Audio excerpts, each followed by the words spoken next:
Vamos lá, pessoal. O segundo projeto é um projeto um pouco mais complicado, mas pelo menos aqui, ó, nós temos o seguinte, ó, nós temos dados que não estão no intervalo, né? Eles não estão funcionando, o conversor aqui ele não vai estar funcionando no intervalo, ele vai estar funcionando com valores fixos, um pouco mais fácil. Então tá, a gente tem um conversor boost, ele vai ter tensão de entrada igual a 5 volts, potência de saída igual a 25 watts, aí vai permitir a gente calcular a corrente de saída, tensão de saída de 15 volts, frequência de chaveamento de 300 kHz. Isso aqui é inclusive um dado interessante que geralmente é definido assim, se você define a chave, às vezes você define também a frequência que você vai trabalhar. É mais fácil você definir a frequência às vezes primeiro. A gente tem que calcular a indutância, a capacitância e o ciclo ativo que ele vai operar para que ele continue, para que ele opere em modo contínuo. Esse é um exercício que, assim, eu não cobraria ele na prova desse jeito, porque ele está te dando liberdade de colocar vários valores aqui. E assim, isso para mim, não por vocês, mas para mim ia ser mais difícil de corrigir. Porque toda vez eu ia ter que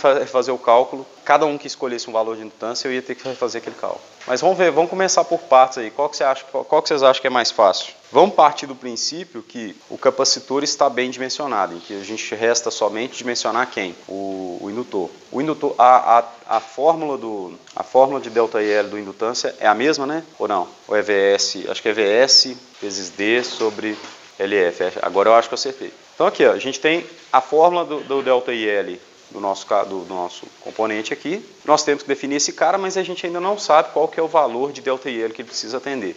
Então a gente tem que descobrir qual que é o valor da corrente da indutância também. Ela vai ter alguma relação com a corrente de saída. Qual que é a relação dela? Ela é a corrente de saída, ela é a corrente de entrada, ela é a corrente de entrada, né? O indutor, no boost, o nosso indutor, ele está na entrada. Então aqui a gente tem a chave, aqui a gente tem o diodo, capacitor, então aqui a gente tem a entrada, né? O IL vai estar aqui.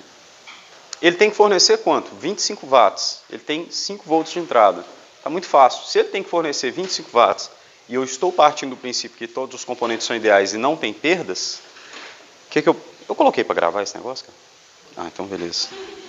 Se a gente está partindo do princípio de que não tem perdas, a mesma potência de entrada, se é 25 watts aqui, é 25 watts que vão estar saindo aqui também.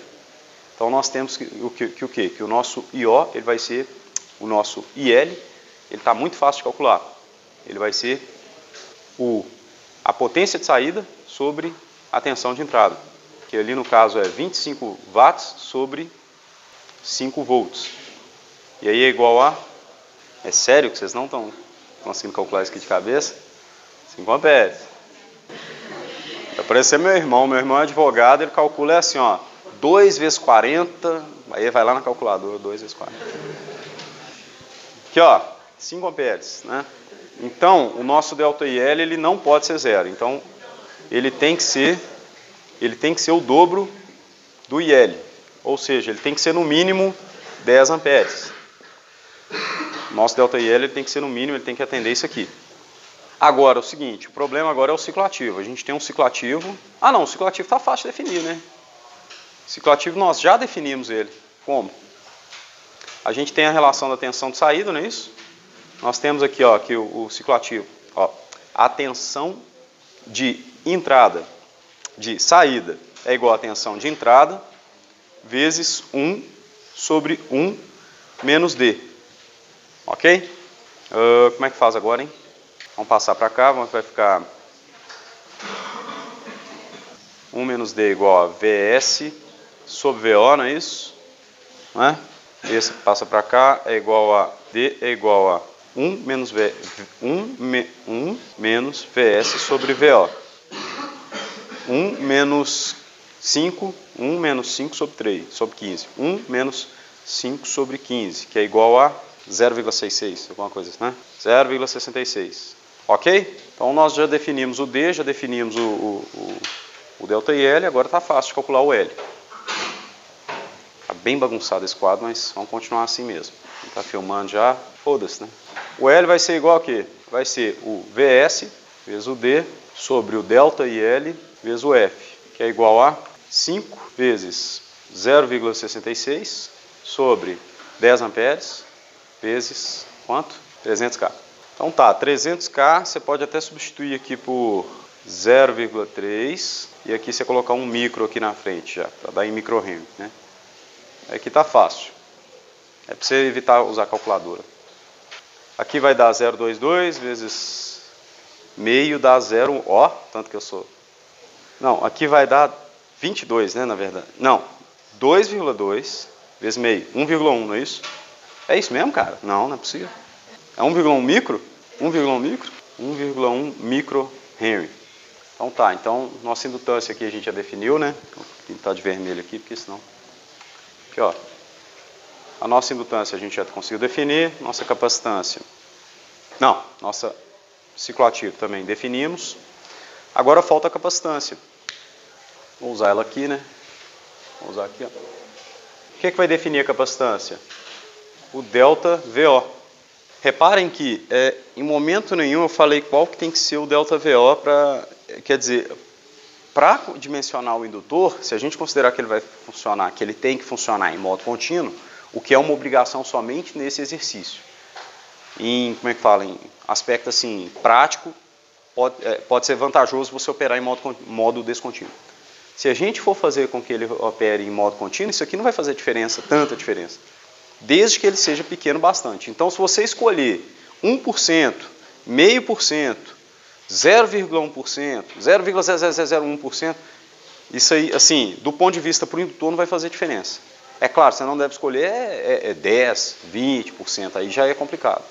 Aí já é mais complicado. Se você escolher valores desse tipo, pode influenciar no dimensionamento do indutor. Porque aí a tensão na saída ela já não pode ser considerada contínua, ok? Então aqui, ó, se a gente considerar que esse cara aqui tem que ser, que isso aqui sobre isso aqui, né, tem que ser maior do que, por exemplo, menor, né, na verdade, né, do que 1%, né, ou igual a 1%, tá fácil de resolver isso aqui, não tá? Não, meu quadro tá uma bagunça. Vamos lá, pelo menos tem um vídeo, né? Vamos lá, pessoal. O que a gente tem que fazer? VO é 15 volts, não é isso? Então, supomos que eu quero 1% de 15 volts. Quanto que é 1% de 15 volts? 150 mili? 150 mili. Qual que é o cálculo da tensão aqui? Deixa eu chutar aqui. VO vezes D sobre CF, é isso? Não. RC. É isso? Ó, juro que eu não decoro essas fórmulas. E é o seguinte, o R a gente não tem ele definido, mas é muito fácil definir ele, de fazer um R equivalente, com base na potência de saída. A potência nossa vai ser sempre o V ao quadrado sobre o R que você tem de carga. Né? Aqui no caso aqui, o nosso R vai ser igual também ao V ao quadrado sobre a potência. Então, aqui a gente tem, esse aqui é o VO, esse aqui é o PO, a gente tem ele 15 volts, não é isso? 15 ao quadrado sobre 25. Dá quanto? 9 ohms. Então aqui está fácil. 15 volts vezes ciclo ativo de 0,66 vezes, dividido por 9 ohms. Não, nada a ver, né? Eu tenho que inverter esse cara aqui agora. O capacitor fica aqui em cima, o VO fica aqui, o D, o RC e o F aqui. Agora sim. Delta VO. Se errar isso na prova, viu, pessoal? Eu posso errar, viu? Vocês não. Aqui, ó. VO é 15, não é isso? VO é 15. O D é 0,66. O R é 9 ohms. O delta VO é 150 milivolts. E a frequência é 300K. Corta o K com 1000 aqui. Pode calcular o resto aí, quanto que dá? Pode dar o resultado em microfarad. Micro que é fácil, 0,3, 0,15, não vou fazer isso não. Quanto que é?